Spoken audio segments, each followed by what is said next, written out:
Dekabrın 5-də Qərbi Azərbaycan icmasının təşkilatçılığı ilə mədəni irs və qayıdış hüququ Ermənistandan didərgin salınmış azərbaycanlıların mədəni irsin bərpası, ədalətə, barışığa və sülhə aparan yol kimi mövzusunda ənənəvi 3-cü beynəlxalq konfrans keçirilib. Yeniçağaz xəbər verir ki, konfransda dünyanın 60-dan çox ölkəsini təmsil edən 100-ə yaxın qonaq, Azərbaycandan 100-dən çox ekspert, alim, ictimai xadim və dövlət rəsmiləri, Milli Məclisin deputatları iştirak edib. Konfransın açılışında Qərbi Azərbaycan icmasının ölkədaxili və beynəlxalq fəaliyyətindən Ulu Öndər Heydər Əliyevin və Prezident İlham Əliyevin Qərbi Azərbaycan məsələsinə həssas münasibətindən bəhs edən film nümayiş etdirilib. Prezident administrasiyasının siyasi partiyalar və qanunvericilik hakimiyyəti ilə əlaqələr şöbəsinin müdiri Ədalət Vəliyev Prezident İlham Əliyevin konfrans iştirakçılarına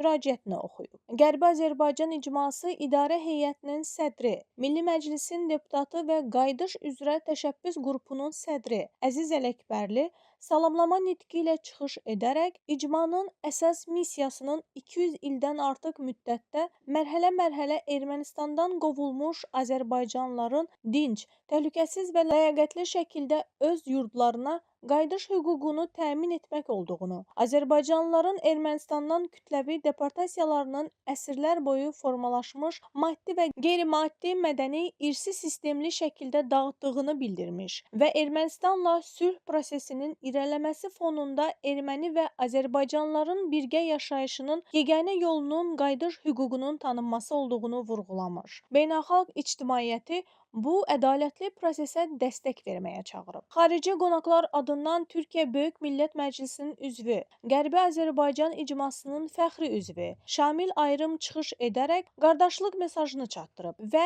Qərbi Azərbaycanlıların yaşadığı deportasiyaların insanlığa qarşı törədilmiş ağır cinayət, regionda balansı pozmuş tarixi ədalətsizlik olduğunu bildirib. Türkiyənin həmişə Azərbaycan xalqının yanında olduğunu vurğulayan Natiq Ermənistanın monoetnik dövlətə çevrilməsinin nəticələrinin regionda yaratdığı təhlükələri diqqətə çatdırıb və qayıdışın ədalət və sülh üçün vacib olduğunu bildirib. Açılış sessiyasından sonra Türkiyə, ABŞ, Cənubi Afrika Respublikası, İtaliya, Litva və Misri təmsil edən Qərbi Azərbaycan məsələsinə böyük dəstəyini göstərən 7 şəxsə Qərbi Azərbaycan icmasının fəxri üzvlük sertifikatları təqdim olunub. Konfrans panel müzakirələri ilə davam edib.